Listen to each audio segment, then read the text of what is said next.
what's going on out there, everybody? So today, what are we going to try out? Weather's nice, summer is here, woo! We want to start grilling. Well, I want to start grilling at the campsite, and I also really wanted to try one of these out because I'm intrigued. But this is the Blackstone. I got the single burner griddle. Is it awesome? We're going to check it out. I'm going to put a heat thermometer, infrared thermometer on it, see how hot it gets. And yeah, we'll just see if it totally sucks or it's as awesome as everybody says. So let's unbox this thing first of all. I don't want to spend too much time doing that. All right, so it says that it is, I think, mostly assembled or easily assembled. Let's see. Let's see what's in the box. Because I don't know. I've never had one of these. They're kind of heavy. All right, so yeah, there it is. Let's put it on our cooking surface. I'm not going to cook on the garbage can. Good, but it's weird. I'm going to cook on a blue barrel.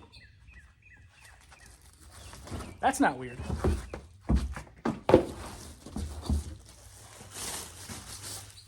All right, so here is the stove. It's got some boxes with it.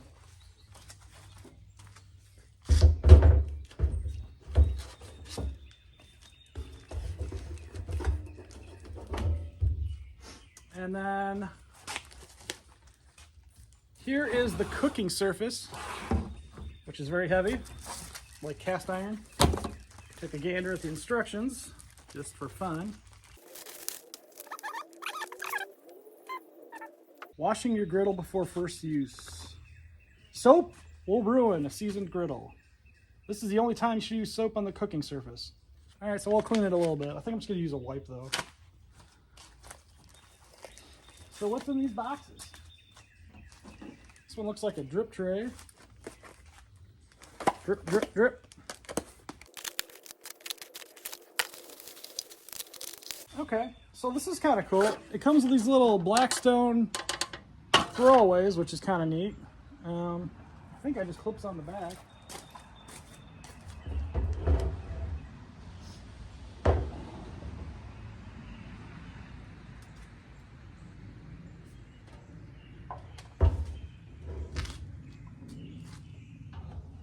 Oh, right there.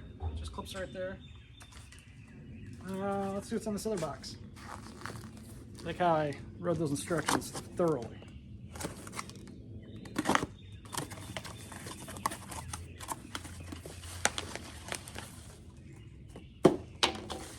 All right, what's in here? This is a propane regulator that regulates how fast the propane comes out. Knob. And 4 little feet.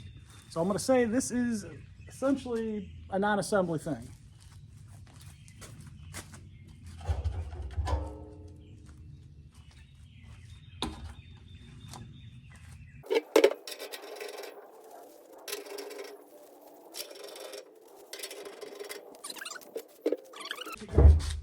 Downhill, so the grease just goes naturally into the trap.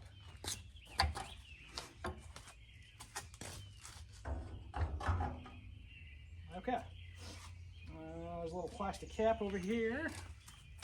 This is, you guessed it, where you put your regulator.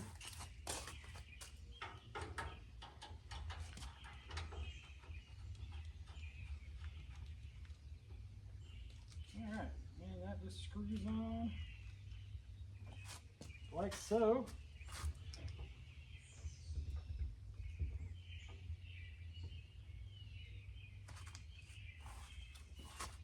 Put our cap on.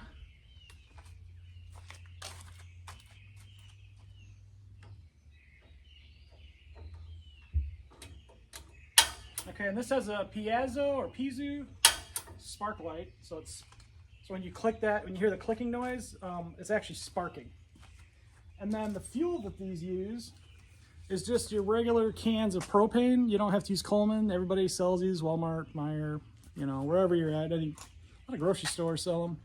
Camping supply, whatever. Hardware stores. And that just threads on like so.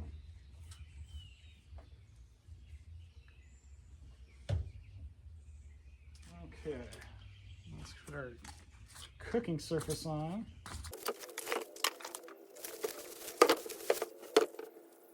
Let's put stickers on stuff. Oh, good. It's not a sticker. It's actually magnets that stay on there with a little industry grade blah blah blah. Who cares?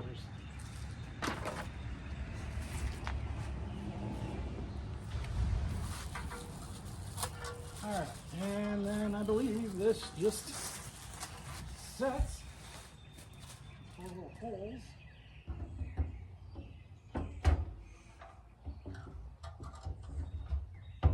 The front ones go in first, and it slides back to the rear ones. And there we go. We have an assembled grill. That took a whopping no time. So let's get it started. Now, I think what the instructions say to do is to let the gas out a little bit so you can hear it, and then click and ignite it, and it is lit, and I'll show you what that looks like. Hard to see in there because it's burning clean propane. I'll tell you what. All right, so I already cleaned the surface. Not really that fun. Just using some wipes. So let's get the bug off here that decided to land on a hot surface, you jerk. See where we're at temperature. All right, it's only been burning about a minute. It's at 134 degrees. Let's give it a couple minutes here. We'll watch the clock here.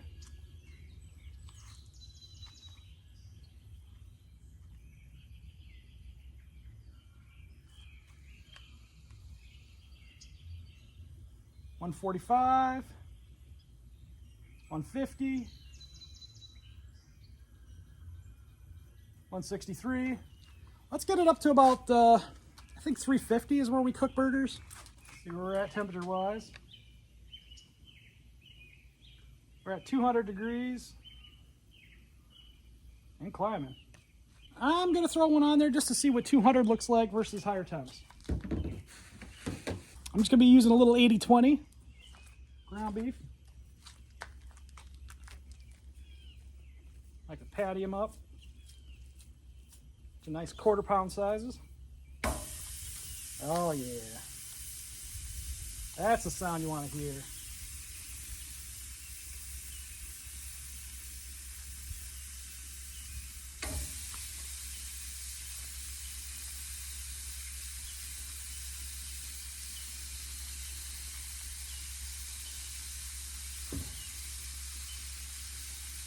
Meat to that one.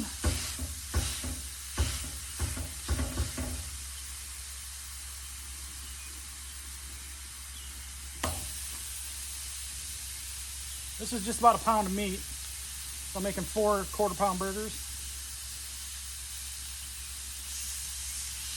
And not to make too much of a mess, but I do like making messes.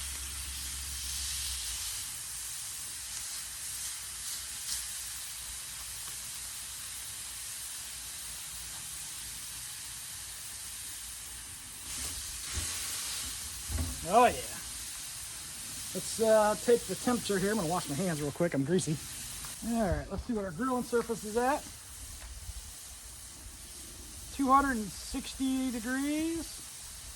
Not too bad. I thought I'd get a little bit hotter than that. I got it on full. It's a little bit windy today. So it's not piping hot. It's probably not as hot as a grill in a restaurant by any means. And this has been on full blast for a bit, so I'd expect on a good day, letting this thing heat up for a while, maybe a cooking surface of 300 degrees. So keep that in mind, I guess. And then seasoning. I don't know how much you guys like cooking burgers, but this is the only seasoning you need for burgers and steaks. Montreal steak seasoning by Grill Mates, McCormick Grill Mates. This is the only thing you need. You can season both sides, but it gets a little salty. I just season one side heavily.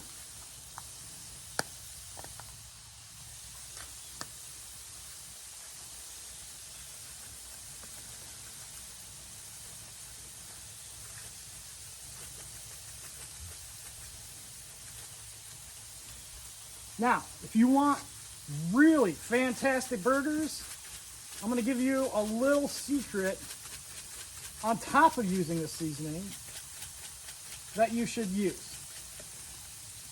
Worcestershire sauce. Just put a little dimple in there, or you can let these marinate if you want, pre-marinate it. Just a little dimple and a little, a couple teaspoons or whatever. Worcestershire. It'll make your burgers out of this world. Now, I know I'm going to upset some people out there. I like to cook my burgers more on the medium side. A lot of people prefer rare, medium rare. That's all good in the hood, but that's not what I'm going to do.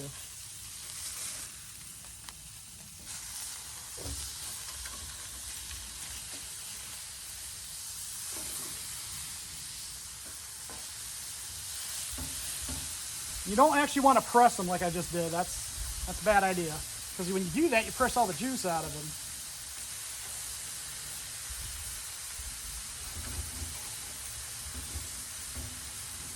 So, this is not a non-stick surface by any means. You're going to want to get something other than a plastic spatula, because if you scrape this with a plastic spatula, you're going to melt it. I got a metal one somewhere, I just don't know where. I guess we'll do another temperature test.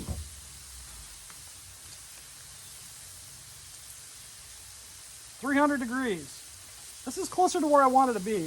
I flipped it a little bit early. The meat's not brown. It's not cooked all the way through. So I probably prematurely put these on.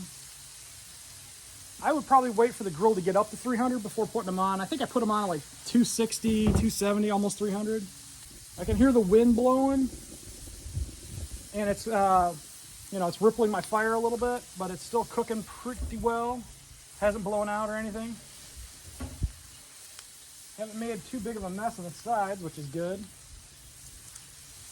The grease is pouring into the tray like it's supposed to. So that's good. It's kind of like a George Foreman grill, knock the fat out. Well, we'll just let it roll out. I think I'm going to give these guys another flip.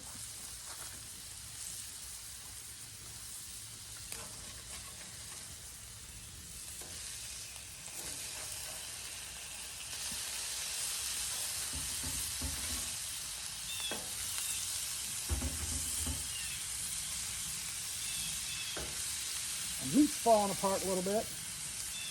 What I wish I had, they got these hamburger presses. They're like cast iron, and you just set it on there, and it's supposed to like cook it faster, I think, because it traps the heat or something.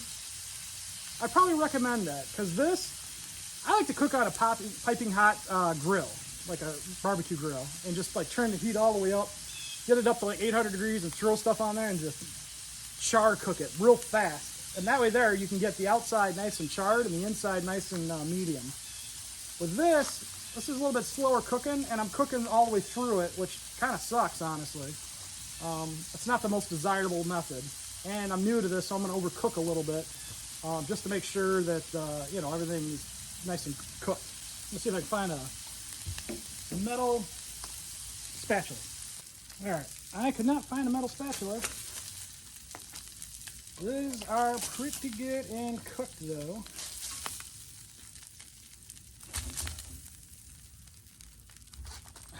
I'll drop that one on the ground for all the bugs.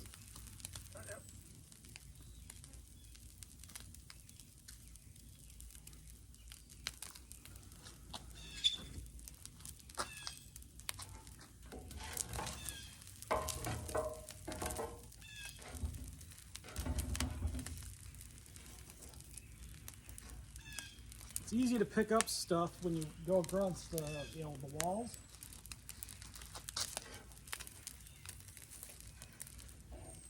Like that. All right. And we'll take a final temperature on it just to see where it's at now that I pulled everything off. 370. That's kind of where I wanted it from the beginning. I probably should have waited. Now I'm going to go ahead and turn this off. And the closest thing I can find to a spatula is a pumpkin carving knife. So before that gets cool, I'm going to just scrape that off.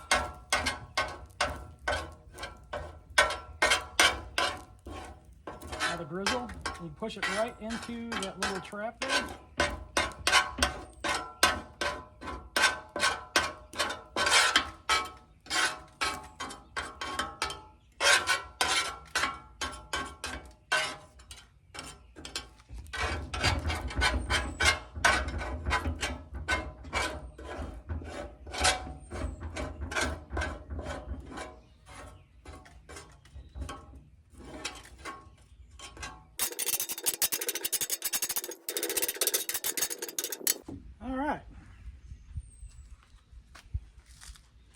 little bit of grease on this side. I'm just going to kind of tilt it. All the grease runs into that pan. Like so.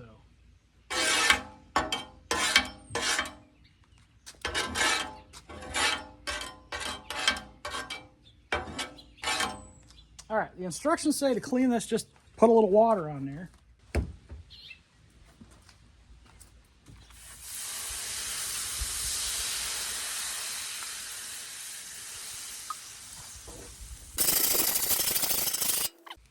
I deglazed it a little bit with the water in the trap.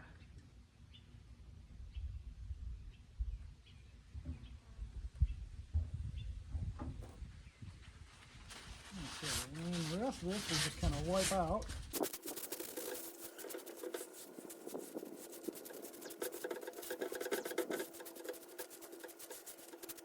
Okay, we'll just give us a little wipe down.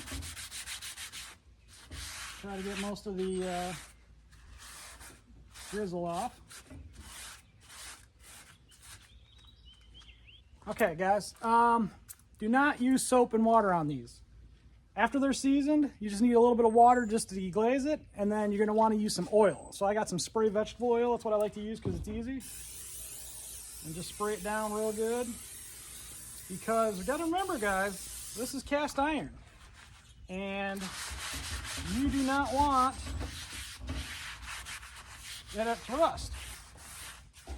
And all that cooking, you know, cooking marks that are on there, that's called seasoning. That you're seasoning your iron doing that. And I know a lot of people will say, well, you're supposed to cook it on all this stuff. I don't do that. I've used cast iron surfaces before. This is all I do. And you're gonna wanna, you know, oil them. I think before and after each use. And then take a look here. See, all that nastiness is all in that little metal container. Just drips right in there. You can kind of wipe that lip a little bit just so you don't get it all over the place. And you can just throw that out and get another one or do whatever. You could probably use a piece of aluminum foil in there to save money too. But you know, our surface is pretty clean and oiled, so it should not rust. Do not leave this outside uncovered to where it gets wet or anything, or it will rust. All right, I like to put a little piece of American cheese on there, a little Kraft single, melt it on there while the burger's still hot. You can put it on the grill too if it doesn't get hot enough. A little mustard, a little ketchup today. Keep it simple. Gotta have a sesame seed bun though. Whew, man, I am sweating, but I got me a nice tasting burger. Let's give it a try, guys.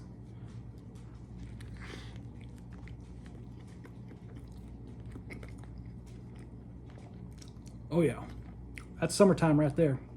Anyways, till next time, guys. Try your Blackstone today. I recommend it. I think they're pretty cool. We'll see you.